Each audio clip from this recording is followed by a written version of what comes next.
It's a high bar Right. to be a musician and support everybody's family that's involved. Just asking. Yeah. It's amazing how like people get so afraid. So with the NAR changes and the form changes, real estate agents are now going to have buyer's agency contracts signed before they even show a home. I didn't realize it at the time, but that was his way of testing me. If it's not in our calendar and it doesn't exist. And that's happened before. It totally, no one's perfect. Something falls through the cracks and you don't get a family event on the calendar. You double book and you're just like, this is not going to go well. Yeah. Ben's in the doghouse. Welcome back to the Investor Unite podcast, where we talk all things real estate, business, and entrepreneurship. If you are looking to ignite real estate investing, then join us on Investors Unite. And on today's podcast, we have two wonderful guests who happen to be a couple. One of our guests, Mr. Ben over here, is typically the guy behind the camera. Yeah. But on this episode, you are finally at the table with us. I came out from behind the curtain. Yeah, there you go. And like Wizard of Oz. Yeah, right. And we were lucky enough for Ben to invite over his significant other, Brittany. Mine. There you go. I said no touching on the podcast. Appreciate you guys coming on, the dynamic duo. So you're in Yep. real estate photography, videography, and you're a real estate team lead with Keller Williams. Yes. So want to dive into it. We never had like a couple on the podcast. No, That's first time. both in the real estate industry, Yeah. and we're excited. Yeah. So Yeah, thanks for having us. I'll tell you anything. What do you want to know? I'll tell you wanna know. everything. Why'd you cut your hair, huh? Oh yeah, Cut my hair. yeah. I forgot about It's a that. good icebreaker. Okay, yeah. For those of you listening that can't see us, Can you give like a little background story to to what? Which part? Your hair how length. you guys Let's met? start Your there. hair. Oh, we could. We actually met when I had short hair. Then I grew the long hair, Oh, I thought and then I cut it off. in So- the band you had long hair or Yeah. short hair at that Yeah, point. he Yeah. looked more like a professional baseball player than he did a rock and roll guitar player. Do you like the short hair or the long hair? I think he's handsome either way. There you go. That's a good answer. Professional answer. She goes Bullshit, through there's phases. always an answer. She liked the long hair when it was getting long, and she didn't want me to cut it. And then Yeah. when I cut it, she was like, "Oh yeah." Yeah. That's my husband. I was like, oh, I missed him. But yeah, let's dive Yeah. into it. Like, first off, how did you guys meet? Do you want to start or should I? I'll start. You'll start. I'll Okay, start. go Okay. for it.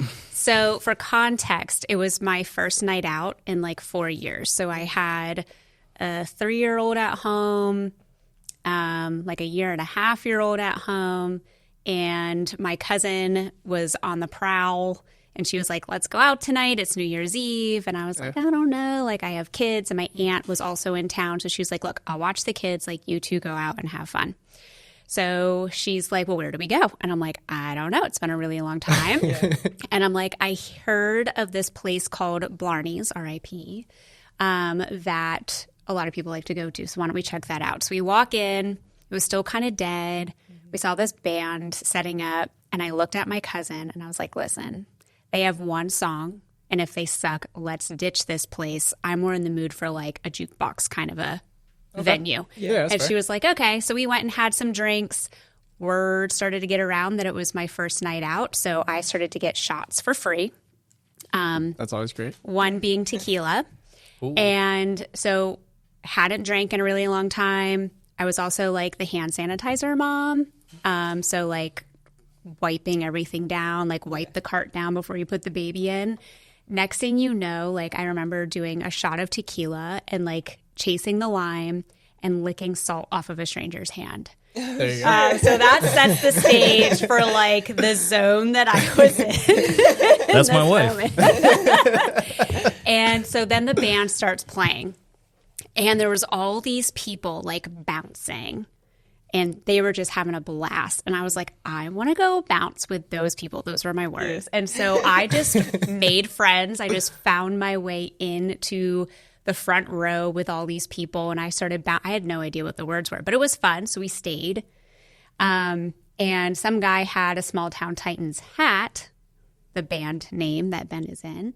And I asked if I could borrow it, which apparently is a thing that I do. And I don't even think she asked. I think she just. I think took I it. just took it. So I put the hat on, and Ben whispers, he somehow notices me from stage, and he thought he was whispering to his drummer.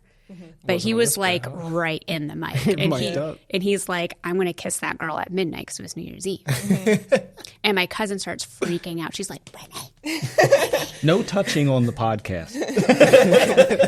She was like, he's talking about you. And I was like, no way. Well, midnight comes and goes. Chicken over here did not come kiss me at midnight. I chickened out. And so later on, I can't even remember, like, was it after the show? Yeah, it was after the show. It was probably like 12:30, to be honest, or close to 1 o'clock. Yeah, it was. And I was packing up. Yeah, you were packing up. Some other guy was trying to take me to Applebee's, and I had no interest. Well, see, let me jump in there because I had seen that. I had thought about approaching her, but she had some alcohol in her. She was feeling bubbly. Like, Brittany's not normally like a very like talk to everyone type person, and then she gets a shot of Jack and she's dancing on tables.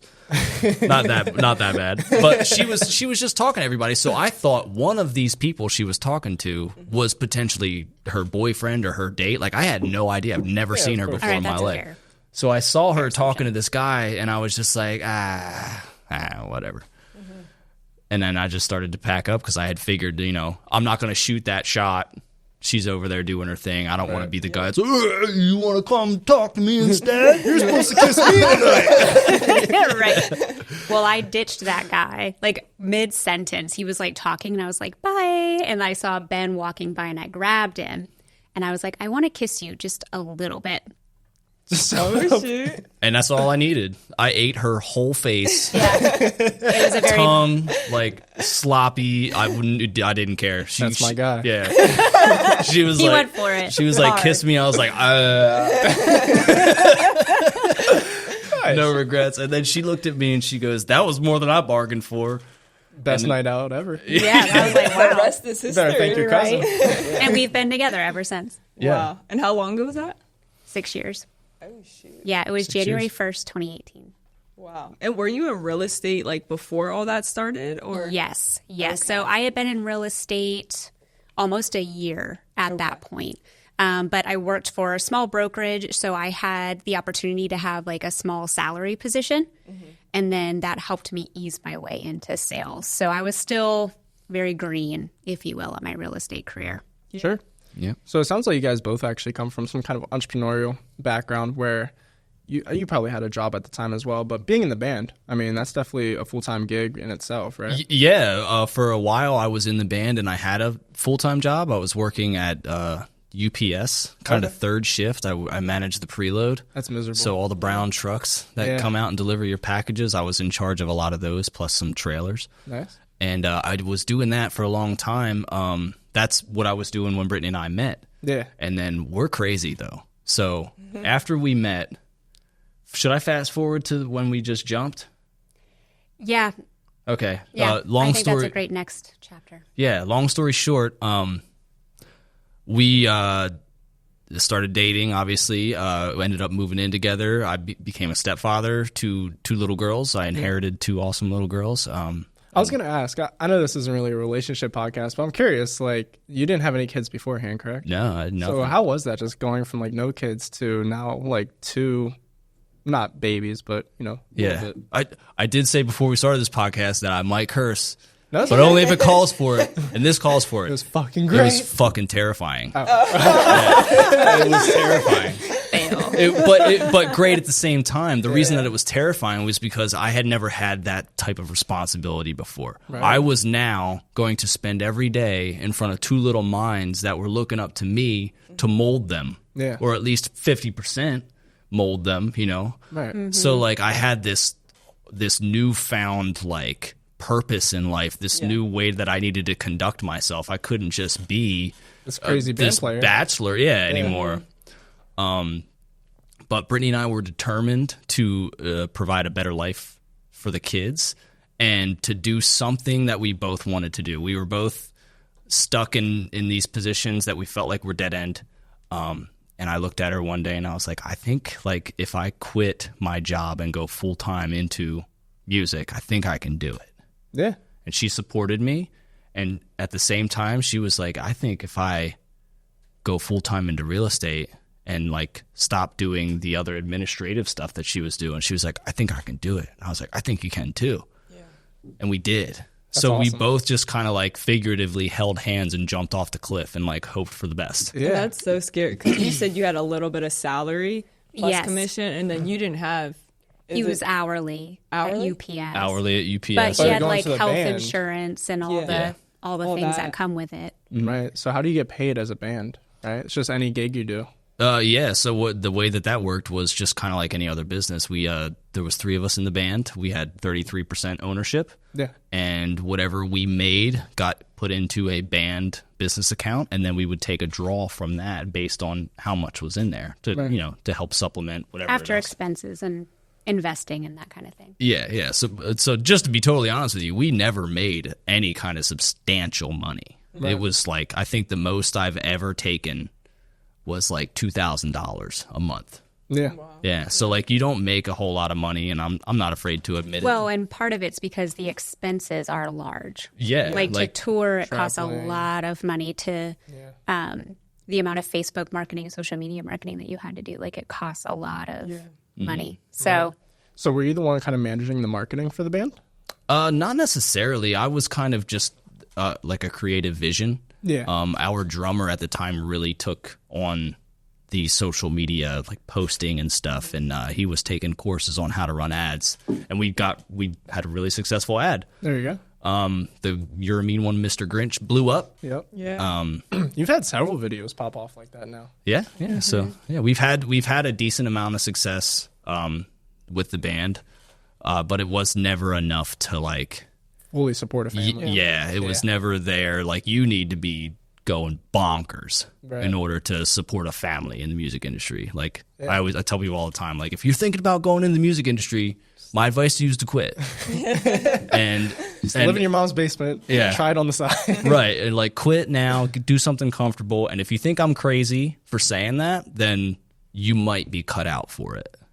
Like it's just you're going to make sacrifices if you want to be a musician. Right. Would you say it's still hard right now with like you posting on TikTok, YouTube, like all social media platforms? Like, is it still around that same like pay and everything? Could someone live off that?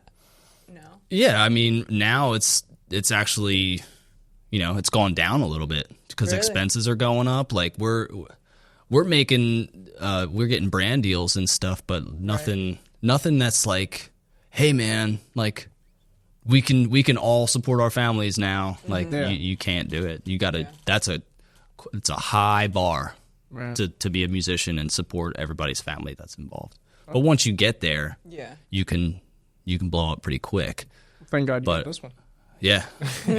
She supported me through all of the trials, the down points of the music industry, and if it wasn't for her, I wouldn't have even been able to give it a shot. Right.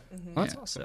So. Very cool. Yep. So you had then jumped full-fledged into real estate. Was that scary for you? Extremely. So I signed my lease for my condo June 1st, and then I quit my job July 18th. Oh. That is really scary. I hope I make it because I still got 10 months left on this. with 2 kids. So I had a lot riding on it, but I think what was great for Ben and I is we were like each other's fuel. Yeah. Like he had a dream to chase, I had a dream to chase. And through the thick and thin, good, bad, ugly, we had each other, and everybody else thought we were absolutely batshit crazy. But him and I were we didn't disagree with him. Oh yeah, we were like, yeah, you're totally right. This is very stupid on paper, but we believed so hard in ourselves and each other. We were like, let's burn the ships. We have no choice but to succeed because we're not going to accept defeat. So there is no backup plan. No plan B. Exactly. Yeah, because I had to live with my parents for a while when I went through divorce, and there was this bankruptcy piece to that puzzle. So when I met Ben, I was transitioning with my parents, and that's really tough to do with kids. I'm grateful that my parents gave me that opportunity, but it's just hard. They have a very different lifestyle than I had at the time, and they weren't used to kids' bedtimes again at 8 o'clock at night. And so I'm like, I can't go back there. Yeah. So for us, it was it wasn't sink or swim. It was, we're going to swim really effing hard and make this work. Michael Phelps this shit. Yeah. Yeah. Yeah, we were butterflying. Yeah, sometimes you were barely getting air, but we made it work for sure. Yeah, I mean, we were crazy. I had to cash my 401k that Christmas to make sure that our kids had Christmas presents. I had 4 deals fall apart at the end of November. Oof. Which all but one I was able to save, but they couldn't close until like February or March. So, I got the payday later, but December was dry. Yeah. Christmas was a little light that year. It was a little scary. So what did you do to like start growing your business once you went, fully in? Yeah, so I joined a real estate team. So Dave Hook team is a millionaire real estate agent team. And what we mean by that is Dave Hook is actually able to be fully removed from sales. So he has other people running his team, which is really cool. It's a tough thing to be able to accomplish in real estate, but he followed the systems and models and he made it. Yeah. But for me, I interviewed with a couple different people. And when I met with the Dave Hook team, they were able to show me the path. You do X, Y, and Z, and this is how much money you're going to make. And I knew that I would be willing to put in the work. So on top of signing the lease June 1st, I also then put my kids in daycare. So that can be really expensive. That's extremely expensive. Yeah. But I knew that was the only way that I could go 100% all in. Yeah. They say diluted focus gives you diluted results. So I wanted to be able to give real estate my 100% effort to make sure that I can make the income that we needed to make. And it worked. Within 30 days, I had business under contract. And what the cool thing was is the team is very great at tracking numbers. And so everything that I know how to teach today as a team leader, a lot of it I learned by growing up in the Dave Hook team, so to speak. Yeah. But they would track, appointments set, met, held, under contract, closed. And I was able to figure out like where my conversion rates were that I could work on. So for example, I was setting a lot of appointments and meeting a lot of appointments in the beginning, but I wasn't signing them as clients because I was afraid to ask. I was afraid to ask for their commitment. So Dave Hook and Drew Richmond, like they coached me through that. And because of that, I was able to get to a 70% conversion rate, which is really great. Really that good. is good. And then from there, like I just flew. Yeah. That's crazy. So what'd you really have to change when it came to your closing?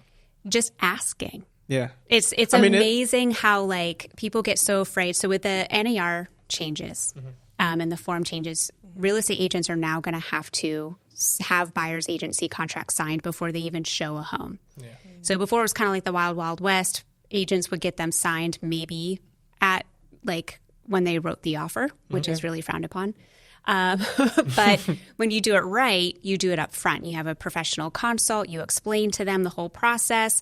And then at the end, you just say, in order for me to represent you in this process and to be able to speak about real estate openly and freely, we do have to have a signed agreement. I would just go through the agreement, including my fees, everything. And I just talked about it like it was totally natural. Did it make you nervous? Because it is. Yeah. It did at first. But once I realized that I was just educating on what the document was saying, right, it was completely fine. And this is where you sign. And most of the time, they would just sign because I was able to explain to them the why leading up to the document, and it always made sense. And for those people you had the appointments with, is it coming from cold calls? Is it coming from your sphere of influence? Or how are you? It's a great question. It was a great mix. So we definitely dialed into our sphere of influence.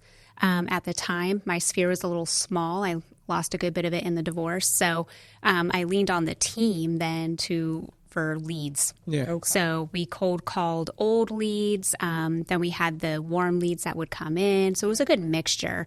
But what I loved about the team was they taught you to fish. Because at the end of the day, look at COVID. After COVID, like those lead sources have not been as fruitful. So you're paying the same amount of money, but you're getting way less business. Yeah.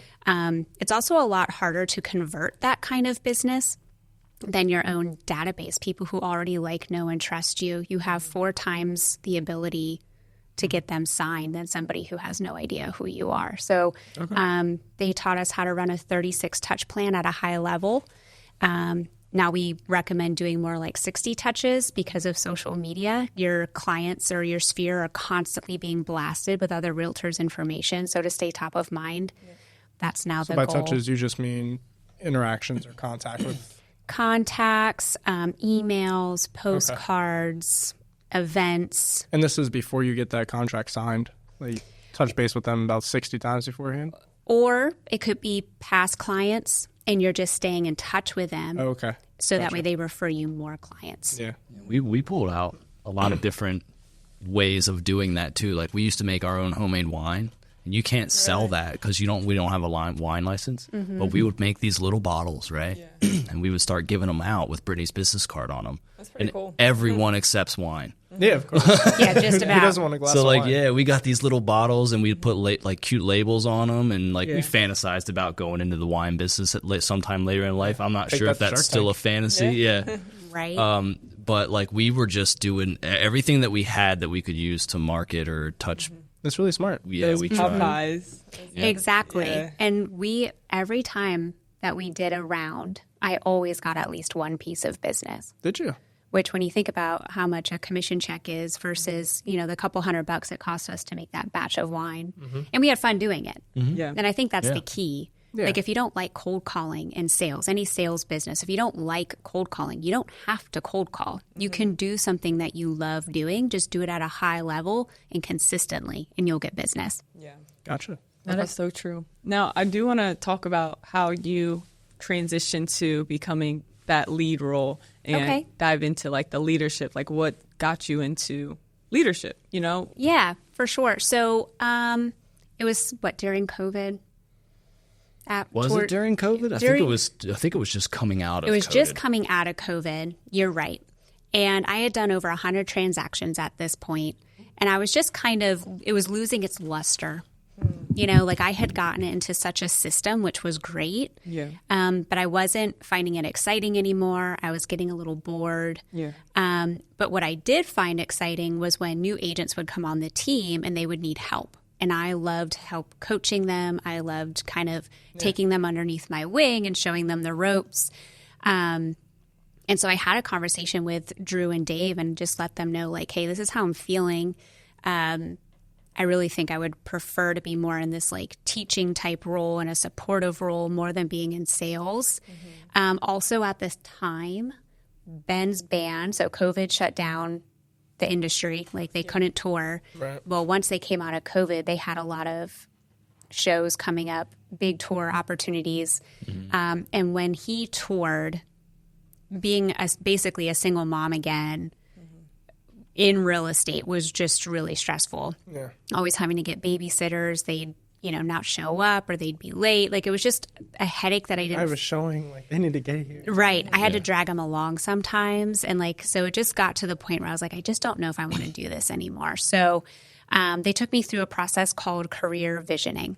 It's a set of 4 interviews, but it really helps you discover a lot about yourself, what your strengths are, your weaknesses are. Is it kind of like a disc test? It's like DISC, but on steroids. Okay. Yeah. So it's like the first portion is a lot like the DISC. Yeah. And then it really just ties into like, what are your 5-year goals? What does your past tell about you? Because typically the best person that you can serve is who you once were. So looking at who you were and how you've grown can really help determine what you can do in the lays future. A path for somebody who else. Exactly. Can we guess? Are you an I for DISC? No. No. Wow. I'm an SC. Wow. That's different. Because you seem like I'm more an OG. outgoing. Yeah. I don't know what these letters mean. I'm outgoing with those that I trust. Okay. So like if I'll talk to anybody, but there normally has to be an introduction. I can force myself to be more of an I in situations like at networking events. I know like, all right, like Brittany, you got to mingle, right? But it takes a little coaching to get to that point. But normally once I know someone or I trust them, that's when I can open up more. Yeah. Or one-on-one conversation. It's totally fine. Yeah. versus in a group I'd love to setting. take a test like that sometime because I have actually no clue. Like we've taken the generic ones online. I can but- totally send it to both of you. Yeah, if you Yeah. don't mind. I mean, I'd love to. great. Yeah, I love going through that with people because this specific test too will then also align you up with like what careers in real estate might give you more energy. So it's not like an IQ test where it says, oh, based on your IQ, you would be great at this position. It's based on your likes, dislikes, strengths, weaknesses. We think you might like being in this type of role. Okay. Well, that's Which why is really it's cool. perfect too, because he has to be an I then. Like, you guys are opposites. Yeah. Yeah. I can't confirm nor deny. I don't know what an I is. Yeah. What's an I? It's like highly social. Yeah. So I don't know, man. I'm Like an introverted extrovert though. You're an introvert? I think sometimes, like, I know how to turn it on when I really have to because I was in the music industry for so long. You got to kiss a lot of babies after the show, if you know what I mean. And like you just learn how to do that, right? But like most of the time, I'm like, man, it's loud. I wish I could just go home. Like, you know what I mean? Like, I don't want to be around all these people. I might just be getting old too. But it's But nothing yeah, I for like to you have fun. Yeah. It's not difficult for me to turn it on. Yeah. Because I do enjoy turning it on, but it is a switch that you flip sometimes. Yeah. Yeah. You're good at turning it on. I would definitely say out of the two of us, you're the one that'll start a conversation with somebody first. Yeah. I definitely like the camera more than you do too. 110%. Yeah. But- But so from that test, they were like, let's see what leadership positions might open. They had an opening for a tech trainer. So basically the person that shows you how to utilize the CRM that Keller Williams provides to systematize your business. Yeah. So I jumped right in. I did have to it was basically a pay cut to go into that role at first, but I knew that was a step back temporarily to help me get on the path then that I wanted to be on, which was hopefully eventually a team leader. That's what I was kind of crossing my fingers for. That was your Super Mario, like ducking down and power. Right. Yeah. Exactly. Joink. So when I took that role, I started just building relationships with the agents. I gained their trust. I could prove to them that I knew what I was talking about, that I could help them grow their businesses, even though I didn't personally grow a team of my own. But growing up inside of a team of that caliber, I learned so much. So I would say about 6 months in, the current team leader at that time, Anthony Lynham, Yeah. his coaching business on the side started to grow and his investing business started to grow. So he had already kind of seen the writing on the wall for him on like his capacity of staying in that role. Yeah. And he kind of took me under his wing. If he had too many appointments, he'd let me take them. He made me do a podcast with him for a couple of episodes talking about the Millionaire Real Estate Agent. Nice. I didn't realize it at the time, but that was his way of testing me. To see if you were fit for the position. If I knew the models, if he thought I could handle it.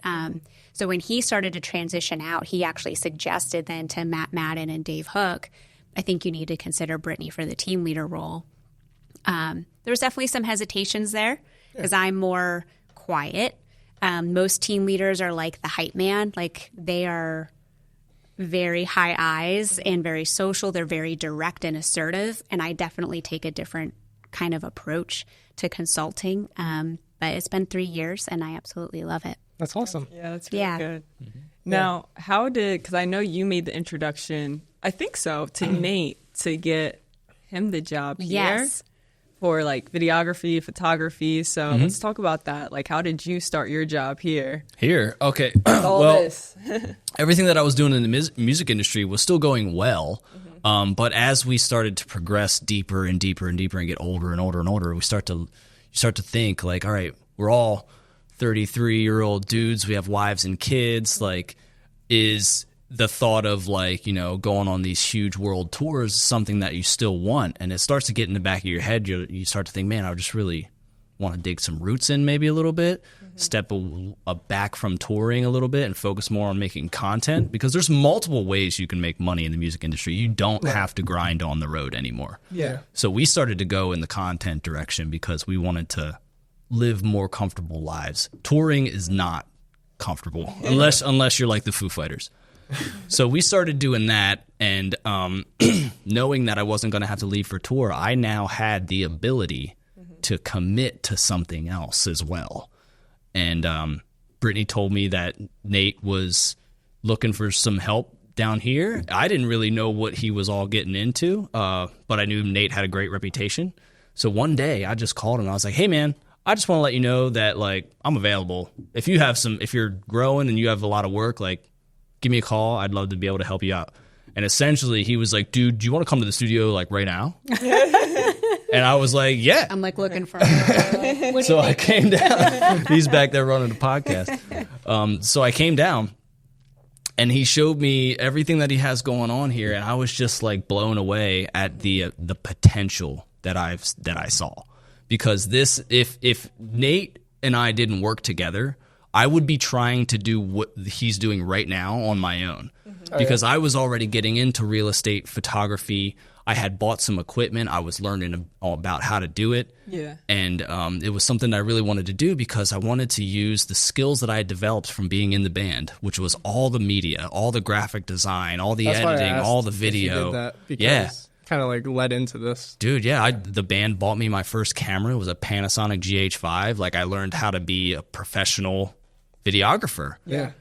Just by the need to have it. And videographers were stupid expensive at the time. And I just learned how to do it on my own. I ended up getting hired to do videography for other people. Like a couple of real estate teams at Keller Williams hired me. I was their videographer for a little bit. Cool. Then things got busy with the band, and bandwidth kind of shrunk. But then the bandwidth opened back up again later. And I called Nate.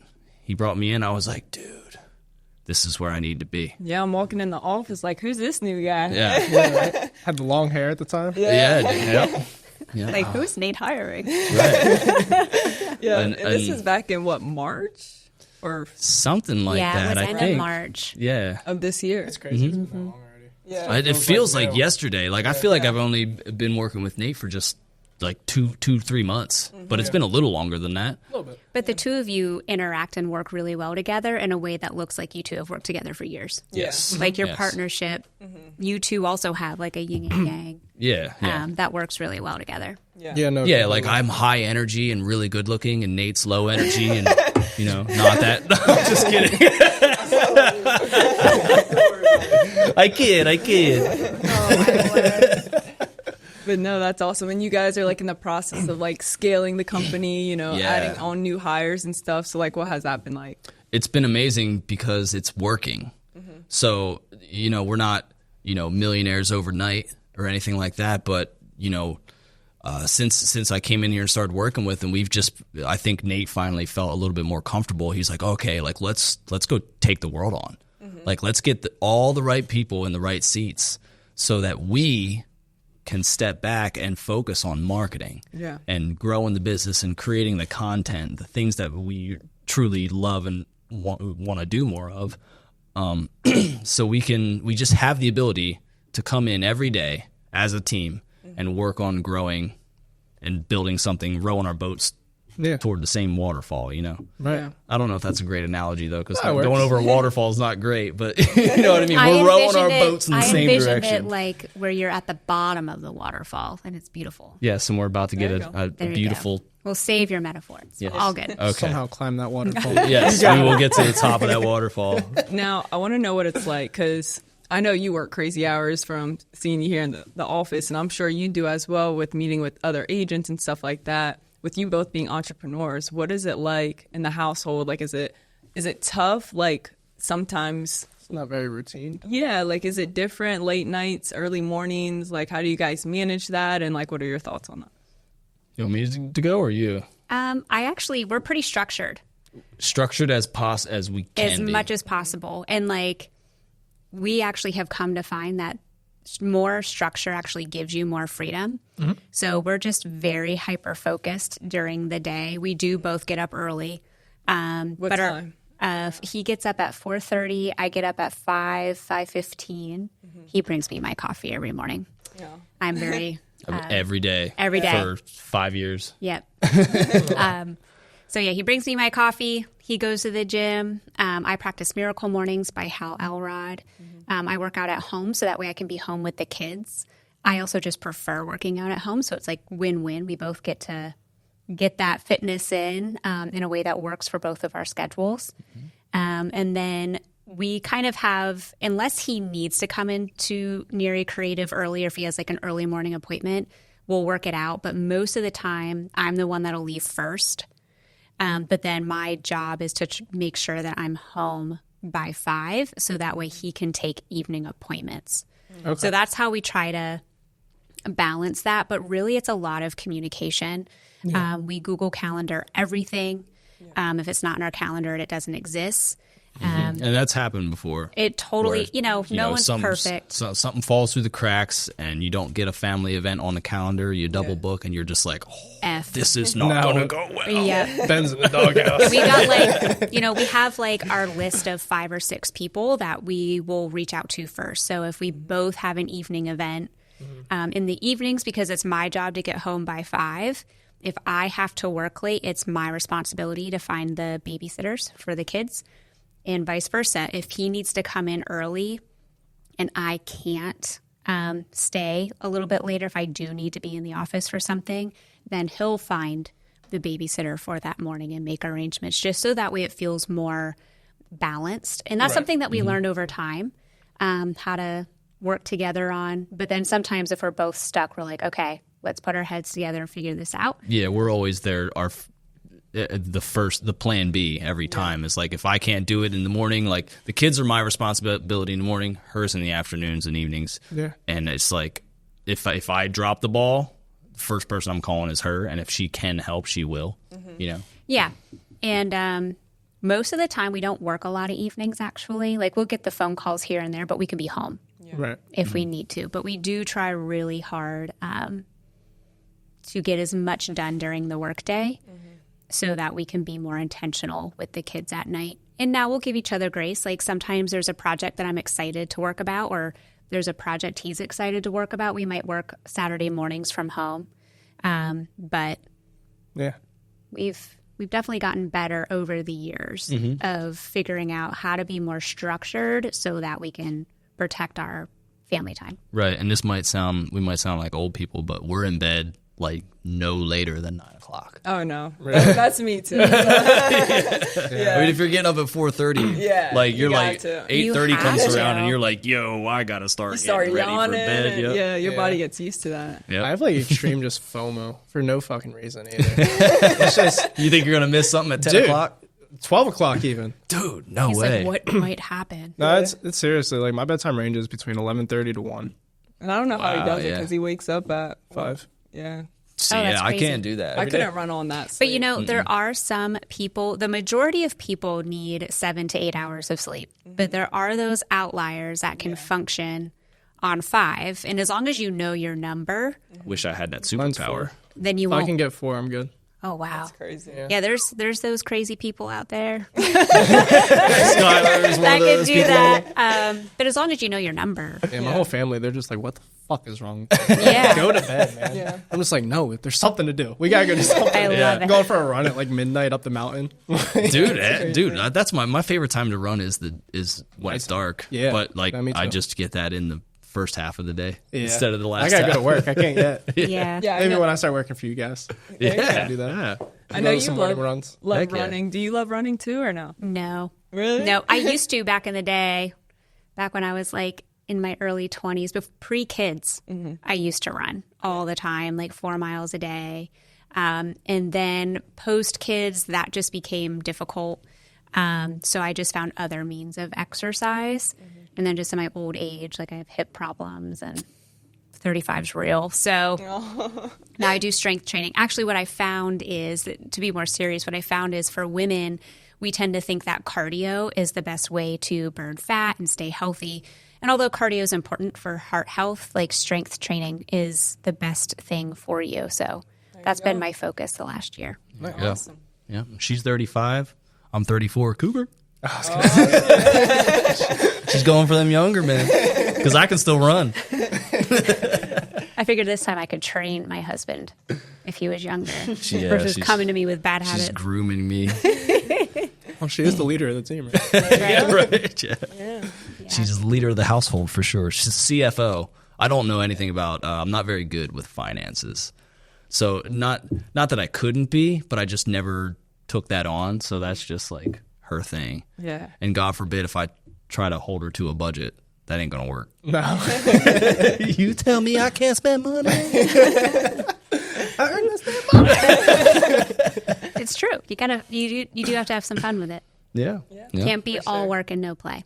Also true. Yeah. That is true. We play hard. Yeah, thankfully, I mean, being here, it's like work and play at the same time. We got the ping pong table and we can all make jokes and laugh around, but at the same time, you're still capable of getting all the productivity done that you need to. Yeah. There's nobody mad at us or anything. Like we get to come in and be creative every day. Yeah. Like here, especially like with all the videos and photos that we do. Like technically right now, this is work, but it doesn't feel like work. It's just Yeah. another conversation. Not at all. But I think that's what a lot of people don't understand. Like doing things like this feels to a lot of business owners that it's not It feels productive. Yeah.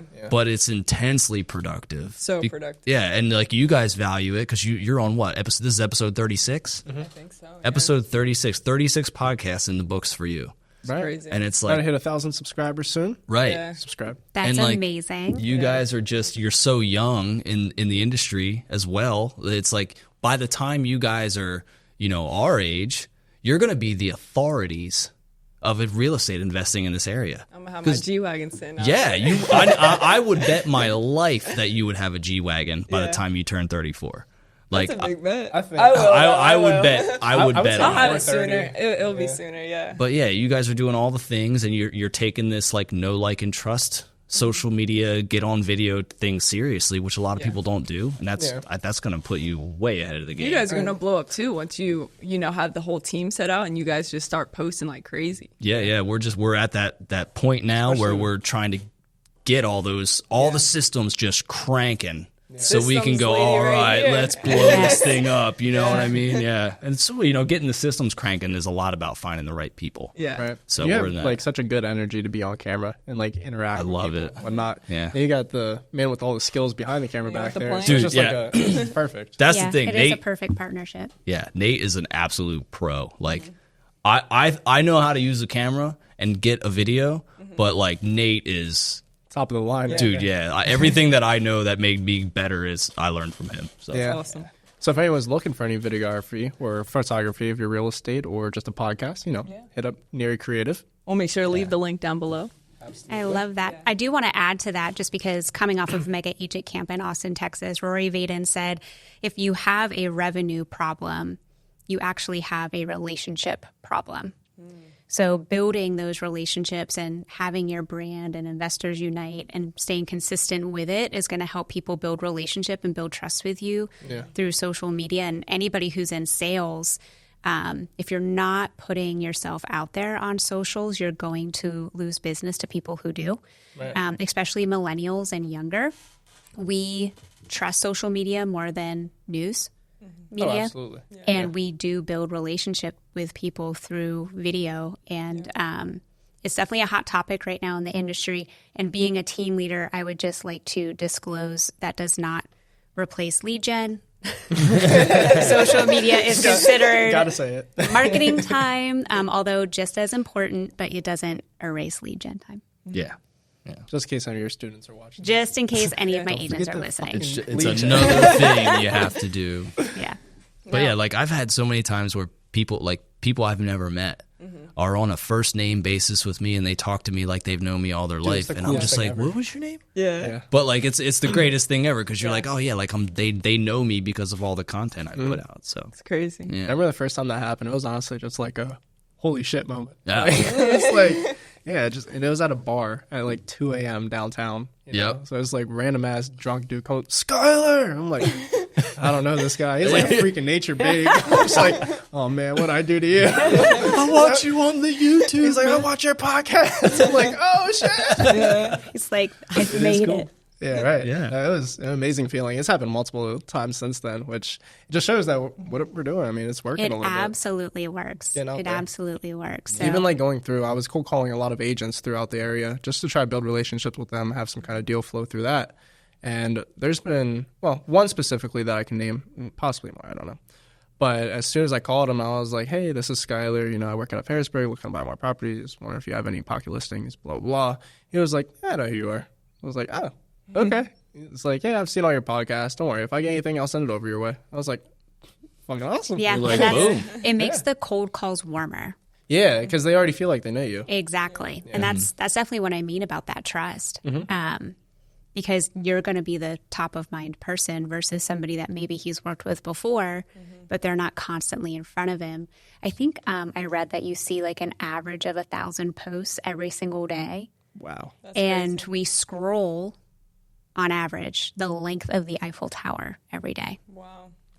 So just imagine how many of those posts are other agents or other investors or, you know, for anybody else in sales, whether you sell windows or, you know, whatever, like people are seeing multiples of that business line probably every day. Yeah.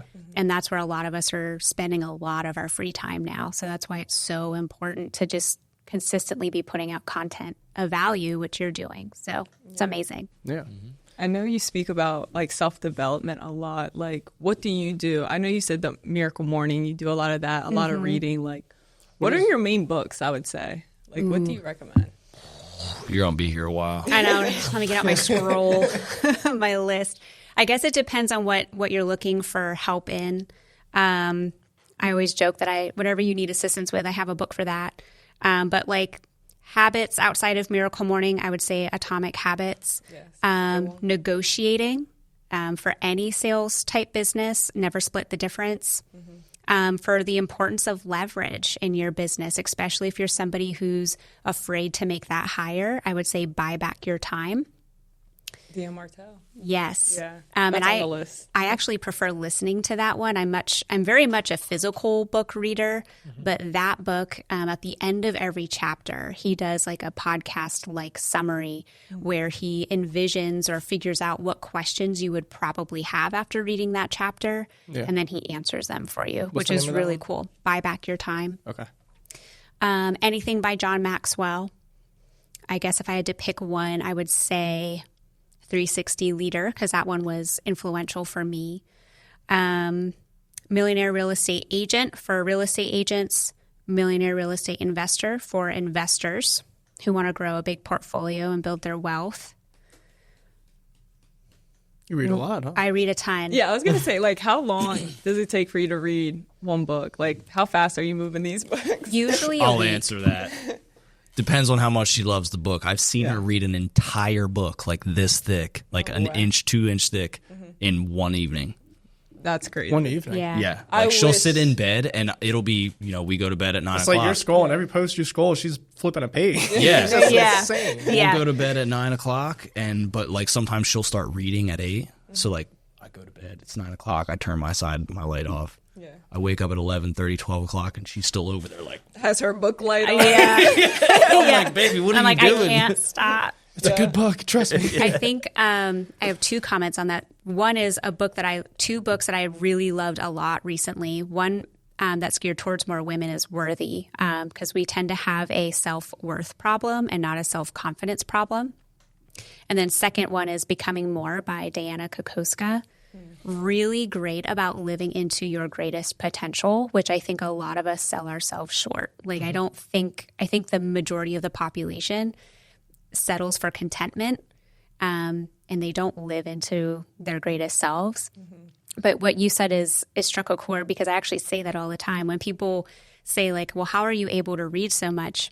I just ask them, what else could you be doing with your time when you're on social media? So can you limit your social media time to 30 minutes a day? And then think about how much time you would actually get back, like hours in the evening. Could you be reading? Yeah. Could you be taking that master class? Could you be working on that hobby that you say you never have time for? And oftentimes social media can be like the thief of our personal development time. But outside of reading, I also do a lot of classes and trainings, mega agent camp. Like I just got back from Austin. You just have to constantly be pouring into yourself because sometimes you're hearing the same thing that you've already heard, but it just hits different. It'll finally click, and then you finally do the thing that you've been told to do 20 times. Yeah. And then also, I think it just teaches you to think differently. Like I'm definitely a different person today than I was 6 years ago. And it's just because personal development expanded my knowledge, but it also expanded how I think. It expanded how I believe in myself. And I think for both of us, like it helped us dream bigger. Oftentimes people struggle with contentment, not struggle with the sense of they're not content, they're too content. Yeah. Because they don't know what they don't know. So they don't realize like how much more out there is to experience. Mm-hmm. So they just get okay with like their regular routine. Yeah. Gotcha. It makes me think of the book I was reading. I read this a while ago, The Wealth Mindset by Neville Goddard. And the main objective of what I took away was he said, are you investing or are you spending? Mm-hmm. Like, just always be aware of that, whether it's your thoughts. Like, are you spending, whether that's negative thoughts, thinking about bad things, or are you investing where it could be anything that relates towards self-development, anything, like, I don't know how to explain it, but like the positive versus the negative, investing versus spending. Mm-hmm. And that was like, you can apply that to anything. Yeah. So I love that. Yeah. You could, it's like a consumer versus producer. Yeah. I love that. It's a great way to check yourself. Yeah, most definitely. Yeah, that could be like, spending time with your family. Like, that's an investment versus like, going and sitting alone. Going to the casino without the family, or, that's spending. Yeah. Yeah. Most definitely. Okay. Do you mind if I just kind of talk about, because you and I kind of butted heads for a little bit on like growth mindset. Yeah, sure. Yeah. We love debates. Go ahead. Yeah. He's like, let's roll. So like being in a band, Ben literally had to learn how to live on like ramen out of a van and like settled for putting in like canned chicken when he needed protein, right? So like professional poor person. He knows how to live off of very little, which is not a bad skill to have. Me being in real estate before he got into the real estate industry, I'm going in multi-million-dollar houses. I'm going on these trips and being exposed to very wealthy people who live really awesome lives. So for a while, like we would kind of butt heads on like I wanted to grow. And he kind of was like, you just need to be content. Like, yeah, we lived in two totally different worlds. She would go to work and everybody around her was making more money, more successful, had a nicer car type deal. And I would go into my world and I was like doing better than a lot of the people around me. Mm-hmm. So I felt like I was like, yeah, like I got it all, man. Yeah. Like I'm doing good. Like I'm happy. Everything's great. And she just wanted more. But I didn't, at the time, I was like, why are you not grateful for what you have? And I was grateful. She was. It's just once I hit a certain level of success, I'm like, all right, let's move the carrot. Yeah. Yes. And I wasn't exposed to her world as much at that time. Right. So like I didn't understand exactly what I just told you. Like she's going into work every day surrounded by growth-minded, rich people. Maybe not rich, but like successful people that have things and stuff and they talk about their things and stuff. And, she wanted to have more things and stuff. And it was something that, I just never had that in me. But I do now. You're a material person? No, I'm not saying she's a material person or any of these people are a material person. I don't think I'm much of a For me, it was more about achieving greater success. Like, I like growing in my role and being able to provide more or like accomplishing goals, like checklists, like I did this. Right. Mm-hmm. And Ben was kind of like, when is it just enough? And I'm like, well, it's just not.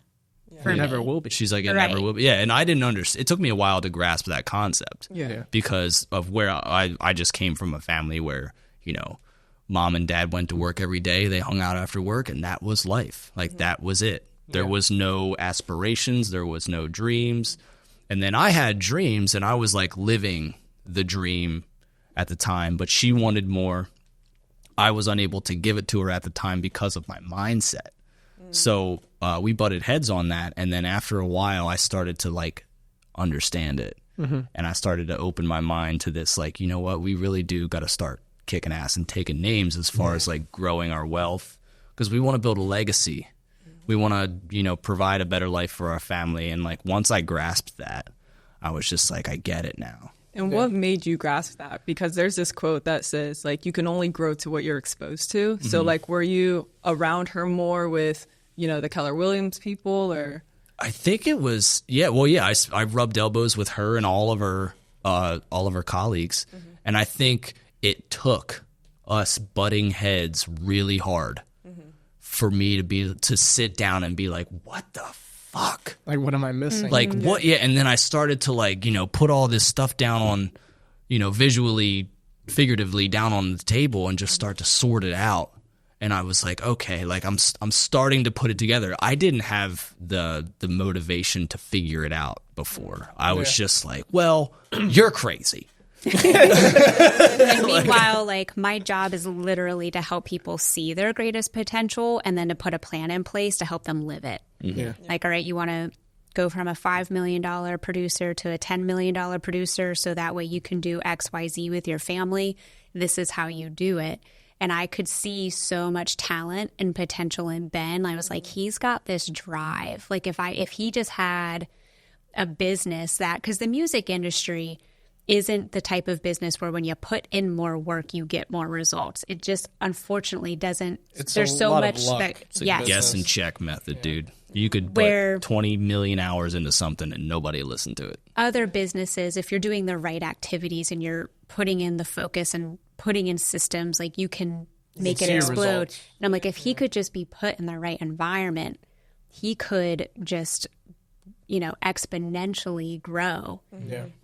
But it's hard to tell someone that. Like, they do have to self-discover. Right. Yeah. What you just said is honestly, like, very relatable, because I'm kind of in the middle of both worlds where, yes, I'm surrounded by, you know, these multi-million-dollar people we have coming in, or we're meeting just on a daily basis to, you know, check out their portfolios, whatever's going on, right?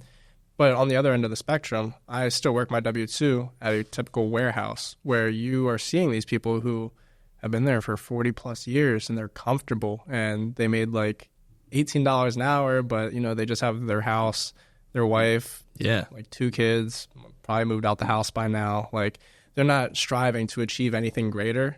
And then they see somebody like me where I'm in there and, like, they know, like, I'm on a fucking business call while, like, driving around this forklift, picking up a box, doing whatever. They're like, why are you doing all this? Like, why are you overachieving, they'll start to question dude? It, right? They'll be like, I'm very proud of you, but, like, you know, what's your reasoning? And then I'm just like, you guys have no idea, like, what you're capable of. Like, in this world, like, granted, I am a lot younger than a lot of those people. Even that entire warehouse. So, like, average median age is, like, 50. It's ridiculous. But besides the point, it's like, I don't know. What you just said, it was, like, very relatable, where there's completely two different sides of the spectrum. Where it's like, you have those people that are comfortable. They've been doing the same thing for, you know, God knows how long. And then they'll question you of, like, why do you want to get to this side? And it's like, because I want to, you know? Right. So that's all there is to it. That's the thing. There's a big wall between those worlds, though. There is. Like, so once if you're in, like, let's call it the warehouse world, right? Because you know, like, you're living that life. You go to work, you go home. You go to work, you go home. That's all. You can be totally content in that world. I couldn't stand it, man. Yeah, but you don't like it. No. Those people look at the transition to your world, like becoming a real estate investor, that's extremely uncomfortable.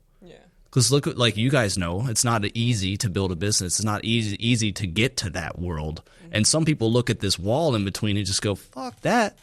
Like, well, you're crazy. Why are you climbing? They don't want to put in the effort. Have you ever read the cash flow quadrant? I haven't, no.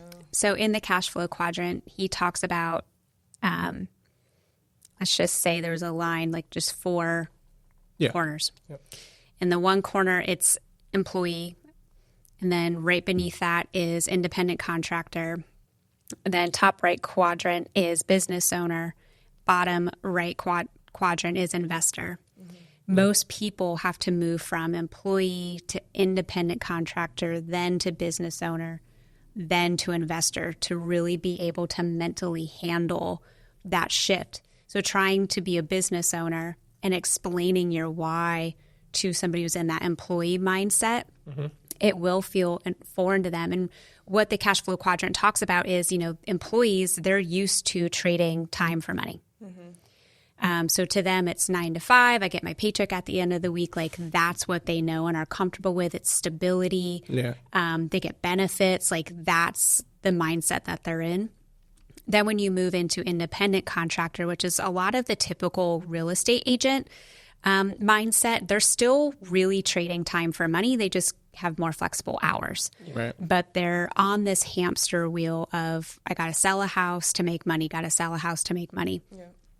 To get an agent to go more into that business mindset of like hiring admins so that way they can focus more on their higher dollar prep. Yeah, it's a huge mental shift and takes a lot of coaching and training just to get them from the independent contractor to that business mindset. Right. Where you start trading. You're still trading some time for money, but you're also trading money for more money. Yeah. And then that's where I was stuck for a while, to be honest. Because I'm sure. I mean, running this company, Stefanie and I, we have a very small budget at times, if not any at all. Right. To be completely honest. You can have low margins in the beginning. It's a long game. Right. And we have butted heads on this on multiple occasions because she's in that business owner mindset, to be completely honest, like has been for a while. And she's like, no, like, let's hire this out. And I'm like, dude, I can do it myself for free in 5 minutes. Like, why am I going to hire somebody to do this when we already have $0, right? But it's just, it's that mindset. It's a completely like shift. And it's amazing because when people do that, they'll start making 3 times the amount of money because now they're able to focus on all that higher dollar per hour work. Yeah. Diluted focus gives you diluted results. So having more focus on that higher dollar per hour activity helps them exponentially grow their business.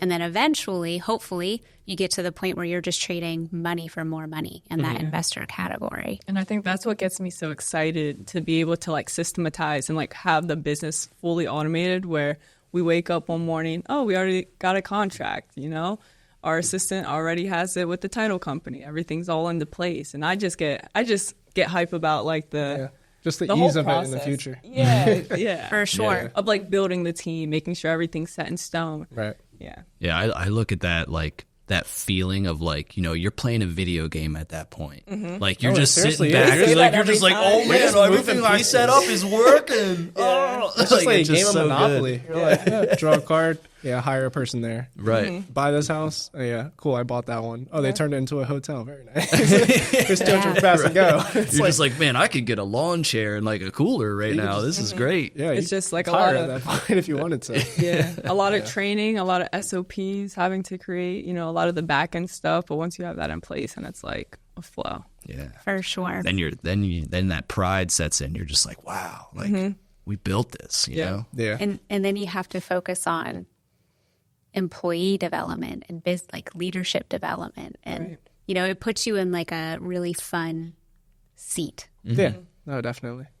Now, what would you guys say your goals are, like personally and business together in the next like 5 years or so, let's say? Well, within the next 5 years, you guys got a pretty cool goal. Nate and I want to be able to purchase a Rivian with cash comfortably. Each. So how much are they? They're like 120,000. Okay. Awesome. Yeah.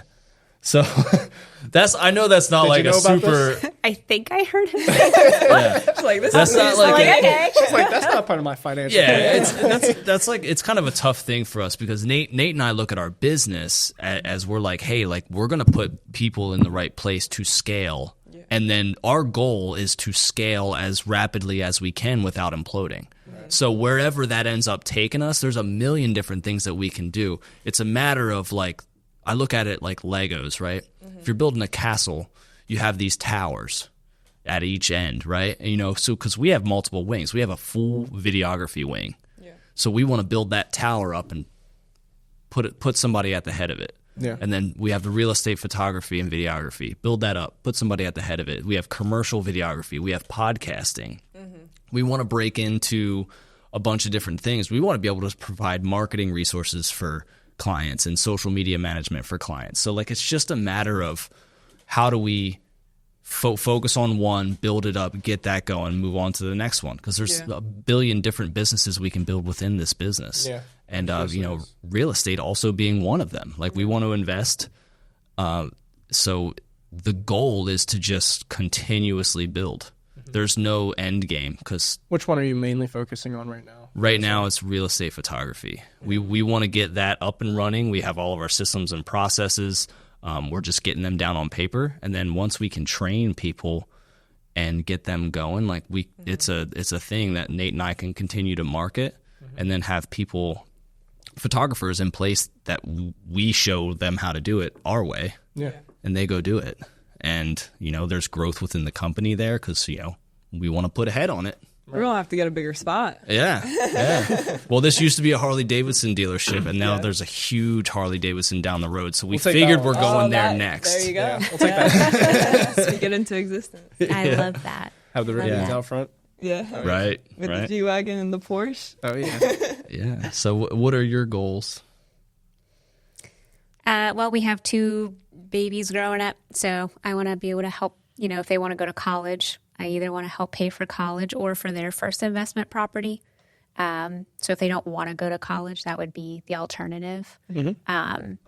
Part of my journey was just experiencing the hardships of being a woman who relied on, a spouse to help provide financially. So I just want the girls to be set up to where when they're older, they know that they can take care of themselves financially. So that way when they stay or get married or stay in any type of relationship, I want them to stay in it for love, not because they're afraid of the financial aspect of it. So that's a big part of my why, is just helping educate them as well as other women financial independence. That's awesome. They're so lucky, honestly, just to have a mom like you, even like being this entrepreneurial person. You. Yeah, no, seriously though. And you are like that leader, so you're able to train them from such a young age to already have this kind of mindset where growing up, they're going to be so far ahead of everybody else their age. Just because of having an influence like you, in their life. Where a lot of us, we grow up and a lot of our parents, they're just like that typical 9 to 5. They don't really understand. It's like you have to go to college. Exactly. You have to do this. Right. Where now it's like they already have a head start with you. They have a huge advantage. That's what we're hoping. I mean, that's what I love about having Ben in their life too, because he has chased his dream, and starting here was a really big, it was scary because it was change. It was something different. So they've got to watch him, take that on head first too. So I do think that between the both of us, they're going to be able to see. They'll be good to go. Don't be afraid to fail forward and find something that you love and are passionate about, and just figure out how to make that your career path. Yeah. And I tell them, I was like, if you find something you love and want to do every day, then it's your responsibility to just be the best at that. Right. Be the best at that thing. That's all you got to do. Yeah. And if you invest wisely and you build wealth, then you can spend more time doing things you love if they happen to not be things that make you money, right? Right. Yeah. So wealth can be the what's the word I'm looking for? It's the vehicle, so that way you can live the life that you want to live. Yeah. Yeah. And we want to be able to buy an investment property at any location around the world that we love to go. There you go. Just Airbnb it and then go and then block it out whenever we want. Because there's going to be a point when she can work remote, and there's a point where I can work remote when we can, and it's just why not do that in Switzerland? Why not? Yeah. I want to have one in Australia. That's one of my goals. Yeah. Oh, that'd be awesome. Dude, I'm Switzerland, man. I see Have pictures. you been there before? No, but I've seen pictures, and I swear they're AI generated, because if they aren't, I'm like, that's just why where would I anyone not want to live there? Right? Dude, it looks like something out of Final Fantasy or Zelda. Yeah. I'm just like, people live there? That's wild. So many mountains for me to run. Yeah. Oh, there you go. Yeah. No, that was we're over an hour though. Yeah. I think we touched base on everything. I feel like we shared everything. Yeah. I think so. Yeah. That was a huge pleasure having both of you on. Yeah, truly appreciate it. Yeah, thank you Thank so you, much. guys. I Nice to finally meet appreciate you, it. too. Yes, Yeah. nice to meet you. Did we talk too much? No, I'm just kidding. No, that was great. Ben did. So I do. in the description, we'll make sure to leave their information down below. So if you're a new agent or looking to become a new agent, you're definitely going to want to hit up Brittany. Or do you help people outside of PA too, or more so just central PA? Absolutely. Okay. Yep. So across the globe, we can help align you with a brokerage in your area, so that way you can get set up for success. Well, Cool. Awesome. We'll make sure to leave her information down below, along with Ben, if you guys need any videography or photography. All these long words. All these ographies. We'll make sure to leave that down below as well. Make sure you guys go subscribe, give this video a thumbs up. And with that being said, we'll catch you guys in the next one. Peace. Let's go play some ping pong. Yeah.